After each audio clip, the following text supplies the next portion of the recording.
Waalaikumsalam warahmatullahi wabarakatuh. Ketemu lagi sama Ibu ya. Iya, Bu. Ya. Gimana kabarnya hari ini? Alhamdulillah. Iya, tadi kan sudah kita awali dengan membacakan bismillah di WhatsApp grup. Nah, kali ini kemarin kan minggu kemarin sudah mempelajari tentang zat adiktif ya. Sekarang kita belajar tentang komponen darah. Nah, di antara kalian ada yang tahu tidak darah warnanya apa? Merah. Kenapa merah? Merah karena Sudah kodratnya, Bu. Bukan karena kodratnya, tuh emang udah kodratnya, tapi ada yang tahu nggak karena apa? Nggak tahu, Bu. Nggak tahu ya. Kotoran. Bukan kotoran. Kalau darah warna merah itu karena mengandung hemoglobin. Fungsi hemoglobin adalah untuk mengikat oksigen. Ya. Ada yang pernah lihat darah langsung atau waktu jatuh gitu berdarah? Ada yang pernah ngalamin? ada Bu, ada Sering, Bu. Oh, si lukanya itu kering sering nggak? terluka. Kering nggak?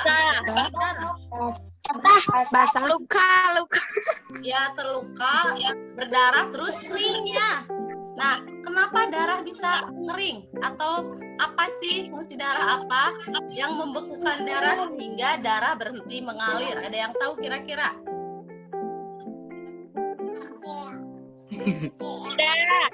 Kenapa tidak? Ayo, siapa yang tahu? Masih bingung ya? Masih bingung? Pertanyaan ini kalian nanti harus jawab di akhir materi. Nah, agar kalian tidak bingung, Ibu akan menjelaskan tentang komponen darah dan manfaatnya. Tunggu sebentar ya, Ibu screen dulu. Ada tidak? Muncul tidak screen-nya? Ada ini. PowerPoint komponen darah sudah terlihat belum? Sudah. Nah, Ada. ada ya. Nah, Bu. Untuk materi ini pada kompetensi dasar pengetahuan menganalisis sistem peredaran darah pada manusia dan memahami gangguan pada sistem peredaran darah serta upaya menjaga kesehatan sistem peredaran darah. Nah, indikatornya adalah peserta didik bisa mendeskripsikan komponen darah, menjelaskan fungsinya, kemudian menganalisis sel darah itu ya, sama bagian-bagiannya. Nah, kemudian tujuan dari pembelajaran ini adalah melalui kegiatan pembelajaran ini menggunakan model discovery learning dengan pendekatan saintifik, peserta didik dapat membedakan jenis, kemudian fungsinya, kemudian mengkategorikan jenis selnya, serta peserta didik bisa mengimplementasikannya dalam kehidupan sehari-hari. Nah, kalian juga harus bisa mengkomunikasikan ya kepada temannya apa yang sudah kita pelajari. Ini sama kursor. Gambar apa ini? Iya, ada yang tahu nggak ini? Sel darah merah. Iya, pinter, sel darah merah. Lagi Merah. sel darah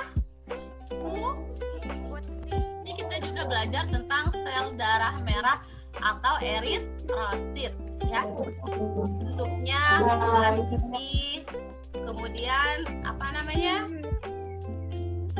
Bentuknya tadi bulat pipi, kemudian bikonkav, dan sel darah merah ini juga tidak memiliki inti. Itu bedanya ya sama sel darah putih. Kalau sel darah putih itu memiliki inti, kalau sel darah merah itu tidak kelihatan, tidak gambarnya seperti ini. Lihat. Iya, ini teh sel darah merah yang ada di dalam tubuh kalian. Kalau diperbesar, bentuknya Ya memang seperti ini. Kemudian selanjutnya ada sel darah putih atau leukosit ya. Ini sel darah putih leukosit. Jumlahnya sekitar 8.000 sel. Fungsinya banyak sekali. Ada yang tahu tidak? Tadi kan Ibu sudah mengirim bahan ajar ke classroom sama ke WA. Kira-kira ada yang sudah membaca tidak? Fungsi sel darah putih itu apa? Ya Bu, ada. Ada. Ya apa? Fungsi utamanya Melawan kuman iya. dalam tubuh atau bibit penyakit yang masuk ke dalam tubuh. Ya pinter sekali. Ya benar. Buat melawan penyakit yang ada dalam tubuh. Kemudian ya di sini ada keping darah atau trombosit. Nah, bentuk trombosit ini beraneka ragam. Ada yang bulat, ada yang oval, dan trombosit ini sama seperti sel darah merah, tidak berinti. Yang berinti hanya sel darah putih, ya. Ya, benar. Trombosit ini tidak berinti. Nah, kemudian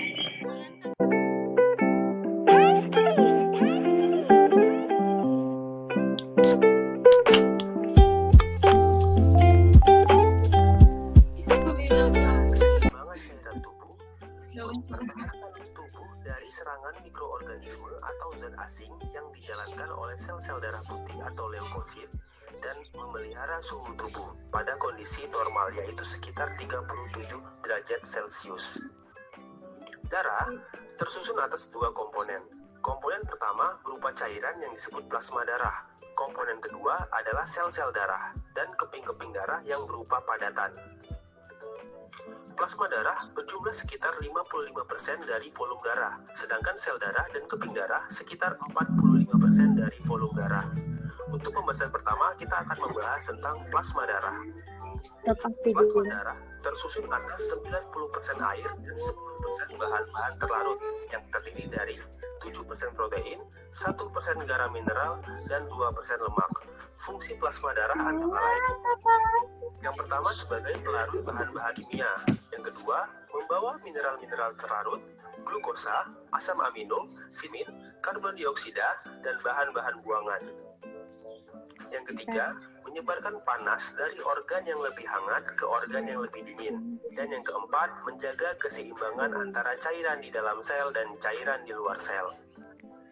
Plasma darah mengandung protein-protein yang penting seperti fibrinogen, globulin, albumin, dan lipoprotein.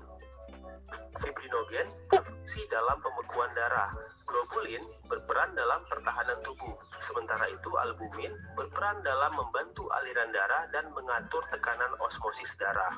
Protein-protein tersebut dapat dipisahkan dari plasma dan membentuk cairan yang disebut serum. Selanjutnya kita akan membahas sel-sel darah. Yang pertama ada sel darah merah, yang kedua sel darah putih, dan yang ketiga ada trombosit atau keping darah. Pertama adalah sel darah merah. Ciri-ciri sel darah merah atau eritrosit manusia adalah berbentuk cakram bikonkav dan tidak memiliki inti sel pada eritrosit yang sudah dewasa. Fungsi eritrosit adalah mengangkut oksigen dari paru-paru untuk diedarkan ke seluruh tubuh. Eritrosit mampu mengangkut oksigen karena memiliki hemoglobin. Hemoglobin merupakan suatu protein khusus yang mengandung besi dan mampu mengikat oksigen. Dalam setiap eritrosit terdapat sekitar 250 juta molekul hemoglobin. Tiap molekul hemoglobin dapat membawa 4 molekul oksigen. Pengikatan oksigen oleh hemoglobin terjadi di dalam paru-paru melalui reaksi berikut.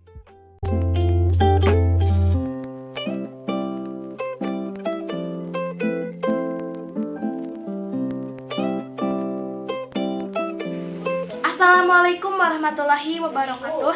Saya perwakilan dari kelompok 1 akan mempresentasikan tentang keping darah atau trombosit. Bentuk dari trombosit beraneka ragam, yaitu oval, bulat, dan memanjang. Trombosit tidak berinti dan tidak bergranula. Jumlah sel pada orang dewasa sekitar 200.000 hingga 500.000 per 1 mm darah. Umur dari keping darah cukup singkat, yaitu 5-9 hari. Trombosit sangat berhubungan dengan proses mengeringnya luka.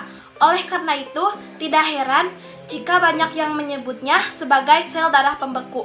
Trombosit memiliki 3 fungsi, yaitu yang pertama sebagai pelekatan atau adresi, yang kedua pengumpalan atau agresi, dan yang ketiga reaksi pelepasan. Sekian dari saya, akhir kata, wassalamualaikum warahmatullahi wabarakatuh. Insya Allah, Bu. Ada yang menyimpulkan materi Insya Allah, Bu. yang disampaikan.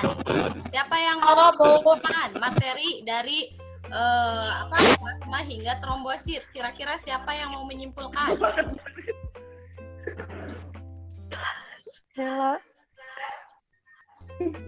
Agil? Ya, Bu. Ya, apa tadi yang sudah dipelajari di materi ini? Kira-kira apa?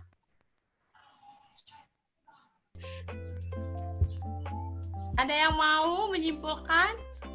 Coba Resa, apa? Sistem peredaran darah Apa? pada manusia. Sistem peredaran darah Sistem pada peredaran darah Ya. pada manusia. Ya, komponennya terdiri dari apa saja, Ella?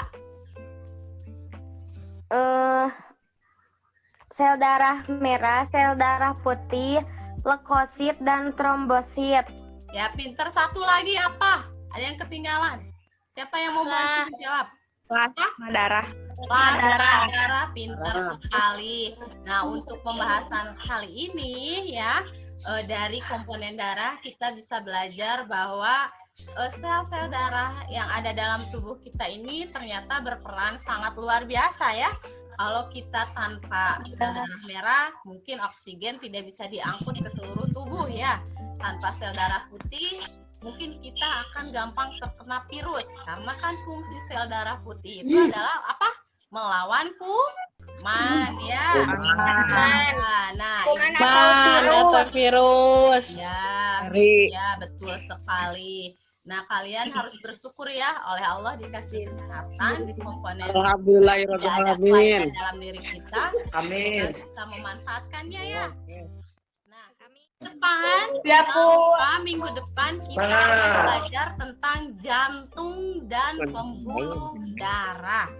Ya, siap-siap. Ya, Bu. Baca-baca Ya, Bu. Ya, ya. Ya, Bu. Nah, pertemuan kali ini cukup sekian. Terima kasih atas partisipasinya. Di sini ada sekitar 20 orang ya, alhamdulillah. Yang lainnya ya alhamdulillah. Yang lainnya gak punya kuota. Yang lainnya nggak punya kuota. Ya, nanti bisa ke WA dan messenger saja. Komunikasikan dengan temannya ya. Ya. Ya, sampai jumpa minggu depan. Assalamualaikum warahmatullahi wabarakatuh. Terima kasih. Waalaikumsalam warahmatullahi wabarakatuh.